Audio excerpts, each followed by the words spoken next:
Welcome to the Frugalpreneur podcast. I am your host, Sarah St. John, and our guest today is the CEO and founder of Author Marketing Experts. She's an adjunct professor at NYU, a best-selling author, an internationally recognized book marketing and media relations expert, and her company is one of the leaders in the publishing industry and has developed some of the most cutting-edge book marketing campaigns. Please welcome to the show, Penny Sansevieri. Yeah. For the listeners, we had to record that a couple of times because I kept messing up It's not, the you name. know what? It's not the an last easy name. name. I mean, let's face it. Yeah, I kept pronouncing it because it looks like it would be Sansevieri or something like Yeah. that. So I kept, anyway. I know it's an intimidating Well, name. Trust me, I know. I know it. How often does someone actually get it right on the first try? Not very often, actually. So you're in very good company. No, not very often. It's a tricky name. I mean, it's one of those things where it looks harder than it actually is, because when you hear it pronounced, you're like, oh, that sounds really easy. But it looks kind of intimidating. So Yeah, well, can you tell us a little bit about yourself? I read that you grew up in Belgium, but now you're in San Diego and you commute from San Diego to NYC. I do. I don't commute as much as I used to because publishing is somewhat more decentralized than it was 20 years ago when I was first in business. But San Diego. I grew up in Belgium. I was there for 10 years, and my mom still lives there. But I loved it. I loved going to school there and everything about it. I'm so appreciative that I had that experience. But home is definitely San Diego. Sometimes home is an airplane. but but yeah, and I do teach for NYU. Usually they'll do remote teaching because they know that I'm on the opposite coast, and that tends to be a little bit easier. Okay, cool. And so what do you teach over there? Publishing and book marketing. It's always a 6-week course, and it's in the fall or the spring. And can you tell us how you got started in publishing and writing and how long ago that was? Well, it was 20 years ago, which I tell people that I've been in business longer than Amazon, which makes me sound super old. But I started the business 20 years ago, and quite literally a year after I, got it off the ground and things were starting to happen, 9/11 hit, right? So everybody was, the world came to a screeching halt, understandably. And from that, debated going back, to getting a job because, of course, business dried up, et cetera. But I just kept going. And here we are. So then I guess you got started before self-publishing was really a thing, or am I wrong there? No, you're not wrong. Self-publishing wasn't really a thing until the last, I would say, 5 years. So, I mean, let's put it this way, an acceptable thing, right? So when I was first in business, there was what was called Vanity Press. And Vanity Press was essentially you pay a company $2,000, $3,000, whatever, and they print up copies of your book and they ship them to you and then they wish you luck. And the thing that changed publishing was a technology, really, and it was called print on demand. And that then allowed these companies like, Ingram Spark and Universe, et cetera, to crop up and print books only as they were needed, which meant that you weren't, the neighbor on the block who couldn't park in their garage because all their books were being stored there. So that changed the dynamic of publishing. And that literally happened just as I was getting in business. And one of the things that I realized was there was going to be a need for publicity and marketing firms that were really catering to the author right out of the gate, who literally had no other support. Because at that time, I mean, 20 years ago, you were looked on as the little, whatever stepchild or whatever that old saying is. It wasn't quite invited to the table, right? It was considered the last thing you'd ever want to do, and why would you self-publish a book, etc. But now we've seen many big success stories come out of self-publishing, but that's taken quite a bit of time. And as publishing has become more challenging in that publishers really don't, they're risk adverse, so they're not really willing to take risks on unknown authors.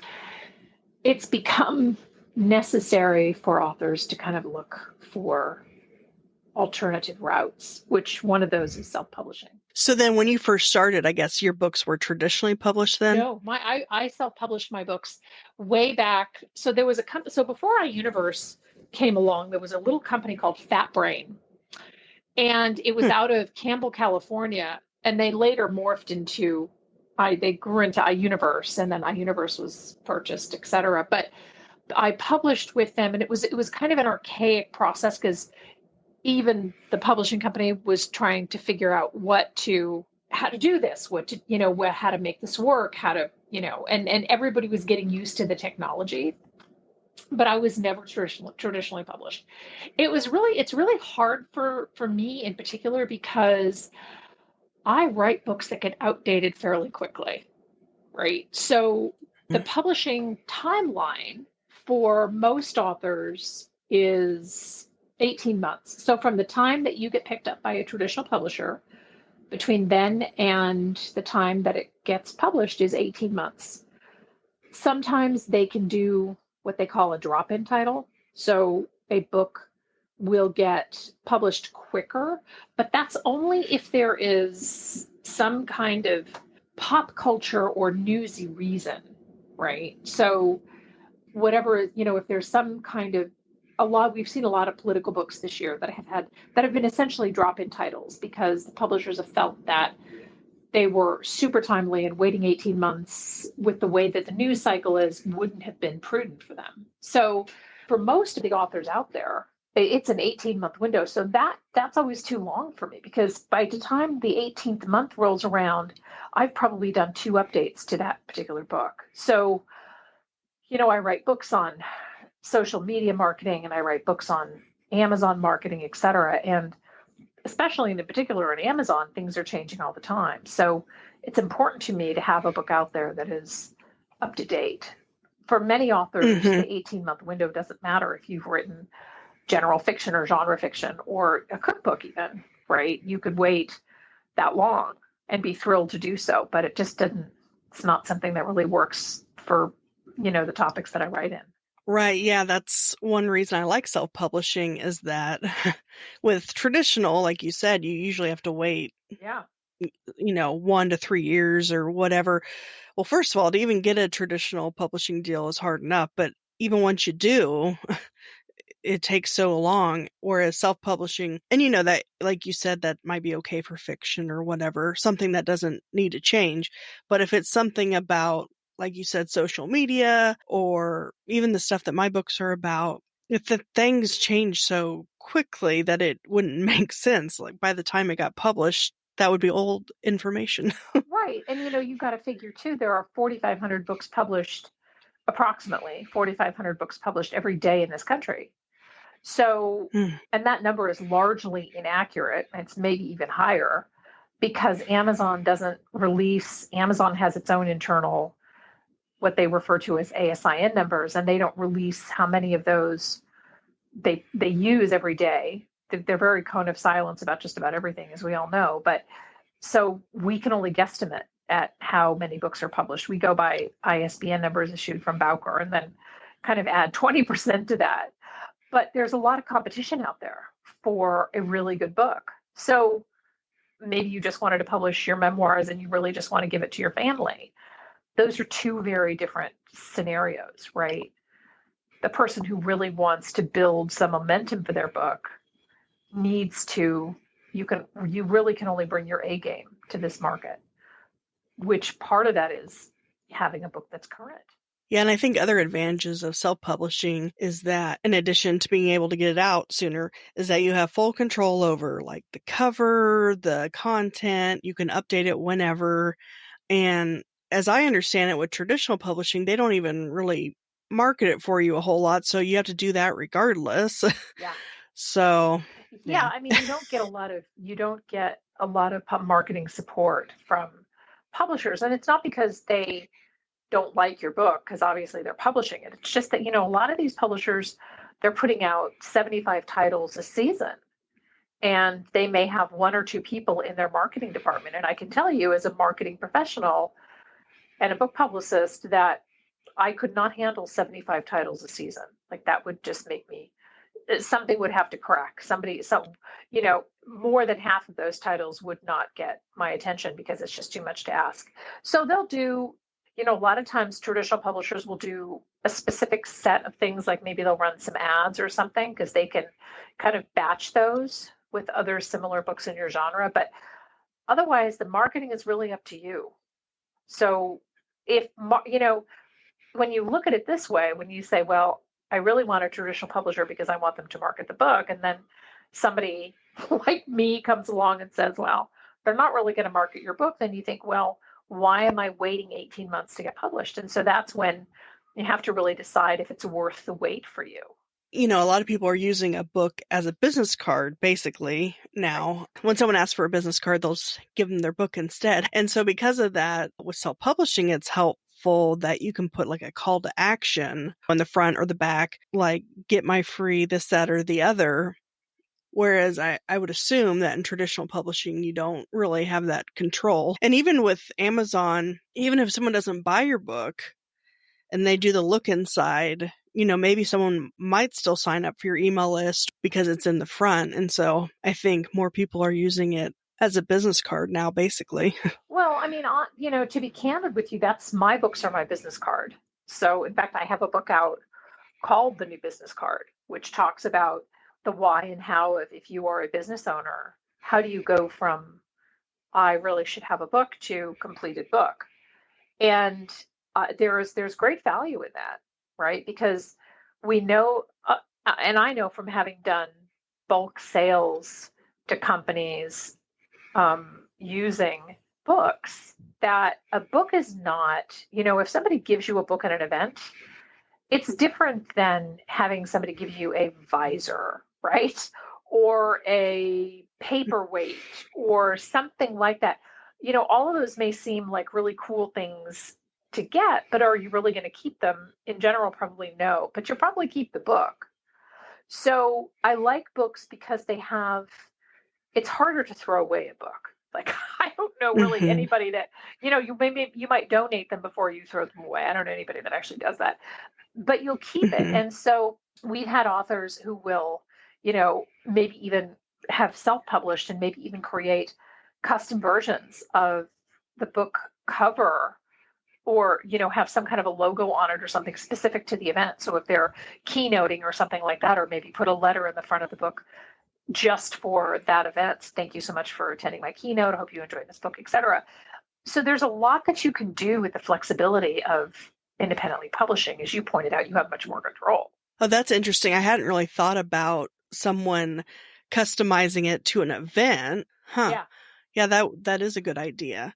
And yeah, that would be easy enough to do with a self-published book right. because then you can just go back in and change it. Exactly. So how many books do you have? How many have you published? 18. Yeah. I know of your truckload series of like sell more books by the truckload and how to get a truckload of reviews and whatnot.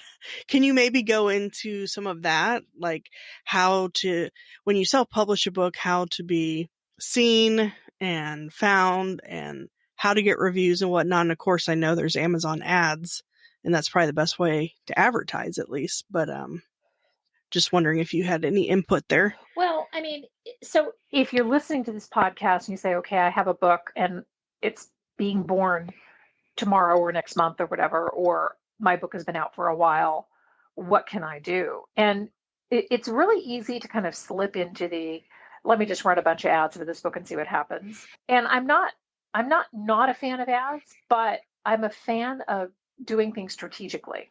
So doing, media pitching for the sake of media pitching is probably a waste of your time unless you really are strategic about where you're going after. Because remember that whether you are doing it yourself or you're hiring a company, there's an investment, whether it's an investment of your time or there's an investment of money if you're hiring a firm to help you do it. So if you have, I think the first piece of it is trying to kind of get the word out about the book, right? And you can start with your own mailing list. Certainly you can start by, if you have a mailing list to get out to. It's a little trickier on social media, I think, because most people who are just starting out with their book, they may not have concentrated fan bases necessarily. So they may get onto Facebook and say, well, I'm just going to run some Facebook ads. And what I find happens is that they get a high click rate, but they don't necessarily see the conversions on the back end. So they're not seeing their Amazon sales tick up. And part of the reason for that is the lack of strategy in the Facebook ads, right? So think about the things that are going to get your book in front of more readers. And that might be, pushing to get more reviews. Maybe it's pitching Amazon reviewers, right? Maybe you haven't been on Goodreads and you need to get on Goodreads to find some, some creative ways to get in front of readers. I mean, really the idea is that one strategy should build on another.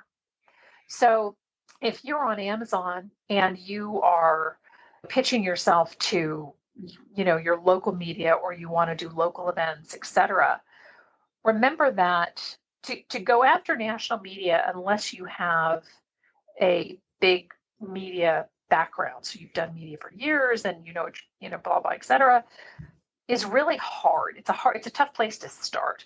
Now, some books that we work with have a natural national media presence, and that's great, and they should get pitched there. So I'm not saying that this is like, down the line, don't pitch your book to media. Absolutely not. But you need to be smart and selective about it. So if an author is pitching themselves locally to local media, that's a great way to build some grassroots interest, especially if you're in what's considered a top 30 media market, right? And you can search that on Google to find out which areas those are.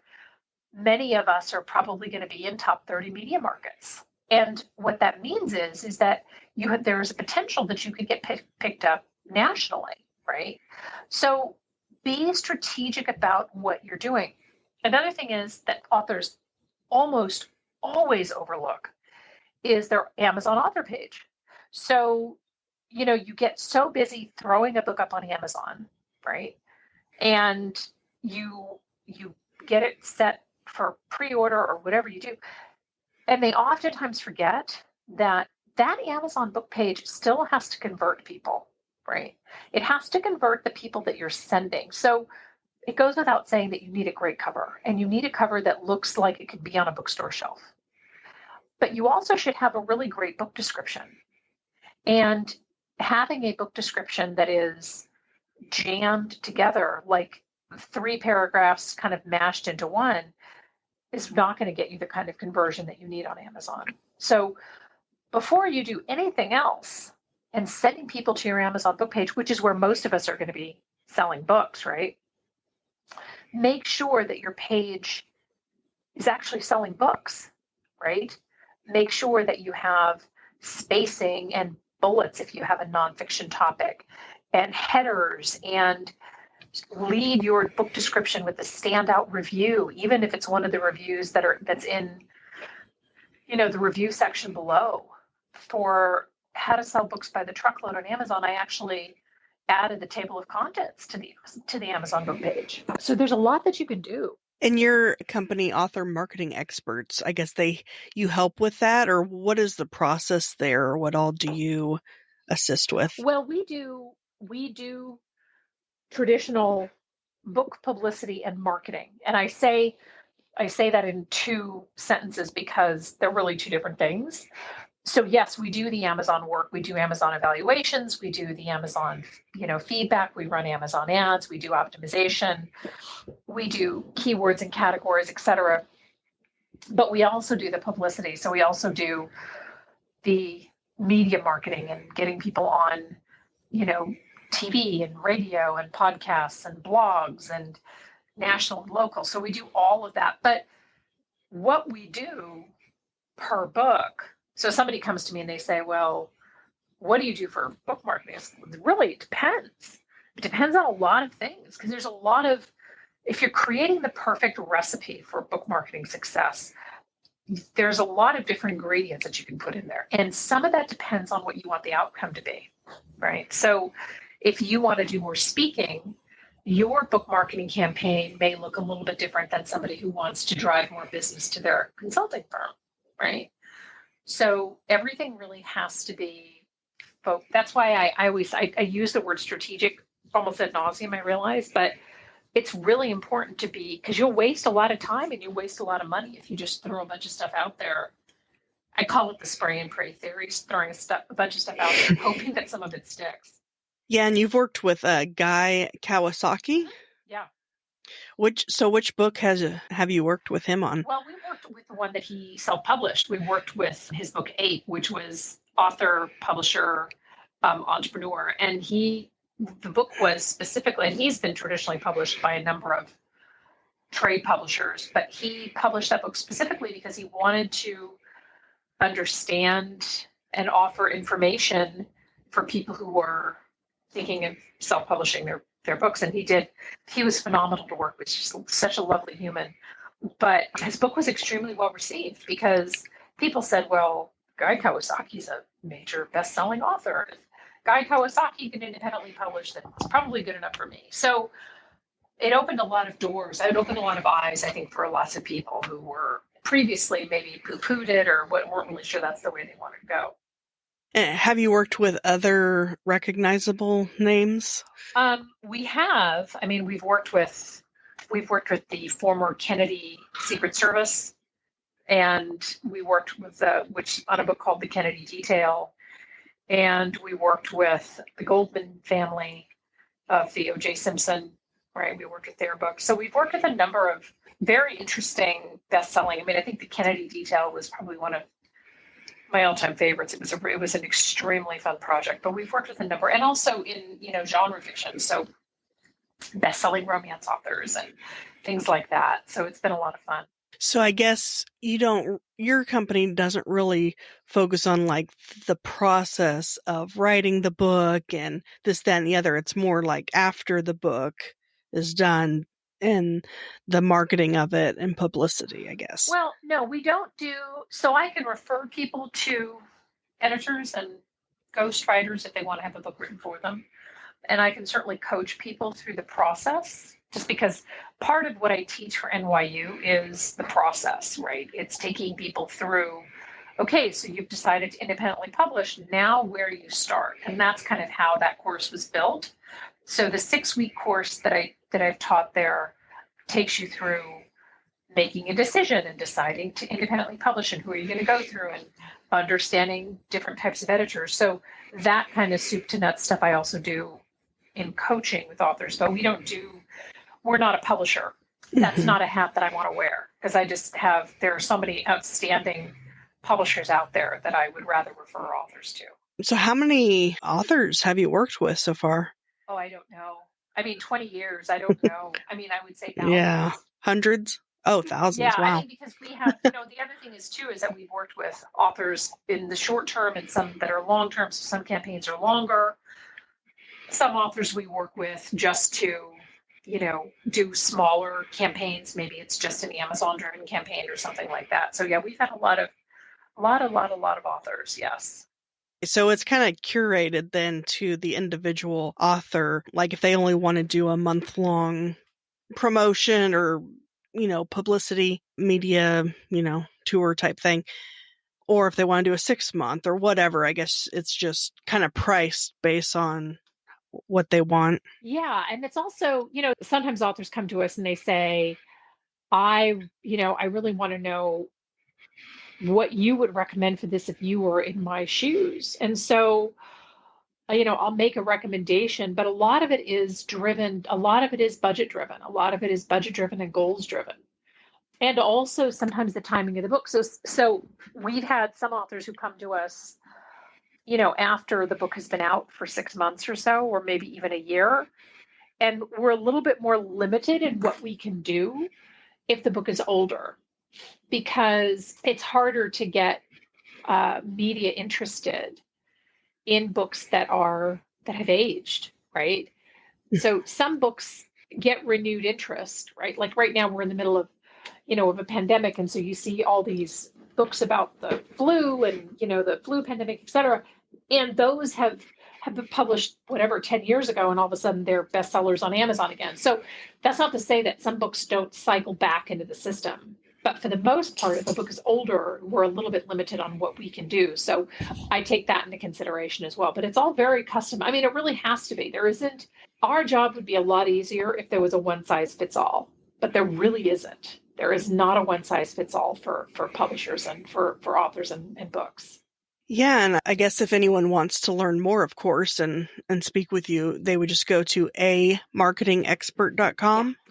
Go to A Marketing and Okay. tee up an email and certainly in chat with me too. Well, was there anything else that you wanted to go over?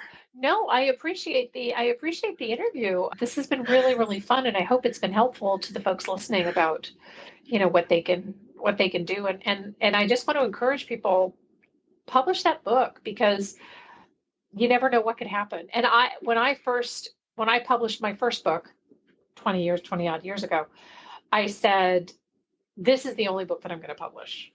And that's the biggest lie that we that we as authors tell ourselves. So, but give yourself the freedom to get out there and get your book out there.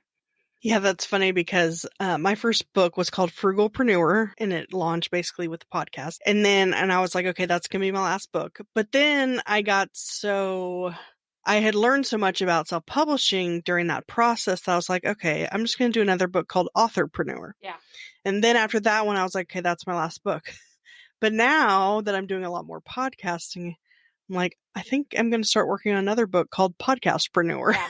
So even after you think you're done, it just something else comes up and you're like, oh, I should write a book on that. And that's the beauty of, and you know what, honestly, that's the beauty of publishing, right? That's the beauty of the fact that we have this opportunity to put out all this really great work. And now more than ever, we have the availability to publish like never before. This is one of the best times to be an independently published author. So I encourage your listeners just to go for it. If they've been thinking about it, just go for it. Yeah, and what's nice about it as well, like you had mentioned earlier, is that you don't have to have a big inventory of books. It's print on demand. So it really, I mean, yeah, maybe you'll pay someone for the cover and the editing and things of that nature. But for the most part, it's a pretty affordable thing to Yeah, do, and yeah. you don't have to keep an inventory. It's an affordable venture. And I've had authors who say, I just want to give this a shot, and find that they have such a great experience that, like you and I are saying, they have more books in them. And other authors say, I just have one book in me and I just want to publish my memoirs for my family. So they have them, and that's it. But it's a very accessible process. And we're very lucky to have so many tools at our disposal to do that. Well, I appreciate your time today. And if anyone's interested, they can go to amarketingexpert.com. And then I'll also have show notes at thesarahstjohn.com/penny, Penny. Thank you so much.